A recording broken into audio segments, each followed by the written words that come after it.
তো ডক্টর দেখিয়ে তারপর চলে এলাম আমার পুরনো পাড়ায় এন্টালিতে। ওখানে এসে একটুখানি বাড়িতে গেলাম, তারপর বিদ্যুদার দোকানে এসে একটু আইসক্রিম খেয়ে এবার চলে এসেছি নিউ মার্কেটে। আর নিউ মার্কেটে আসা মানেই তো একটা জায়গায় আরও অনেক দরকার জিনিস কেনা হয়ে যায়। তো চলো এখন নিউ মার্কেটে এসেছি, কয়েকটা গিফট কেনার আছে, সেগুলো কিনবো। আর যাবো শ্রীলেদার্সে, ওখান থেকে একটু চটি কেনার আছে। আর ব্লু প্রিন্টে আমার ওষুধ কিনবো, তাই অনেক কিছুই কেনার আছে।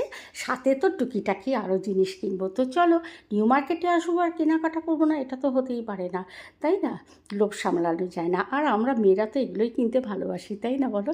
যেটা লাগবে না মানে সেটা তো দেখি, আর লাগবে না বলে এমন কোনো জিনিস নেই, দেখলে মনে হয় সবগুলোই আমার কাজে লাগবে।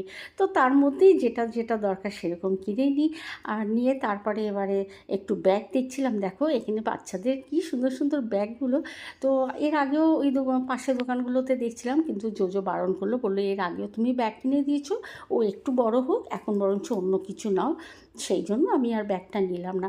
তারপর চলে এলাম একটু সিনেমা মার্কেটে, এখানে একটুখানি শরীরটা ঠান্ডা করে নিলাম, দুজনে দুটো আইসক্রিম নিয়ে ঢুকে গেলাম। ঢুকে এবার একটু আইসক্রিম খেয়ে নিলাম, আর শরীরটাও ঠান্ডা হয়ে গেল। চলে গেলাম এবার শ্রীলেদার্সে। শ্রীলেদার্সে গিয়ে দুজনে দুটো চটি কিনলাম। কিনে নিয়ে এবারে দেখলাম একটু মেঘলা মেঘলা মতো হয়েছে, তো বেরিয়ে পড়লাম। এবারে চলে যাচ্ছি ওকে কেসি দাসের কাছে, ওখানে একটুখানি খাবো, খেয়ে তারপরে ওখানে উবের নিয়ে চলে যাবো। আজ আর বাসই যাবো না। তো ভিডিওটা কেমন লাগলো অবশ্যই কমেন্ট করে জানাতে ভুলো না, কেমন?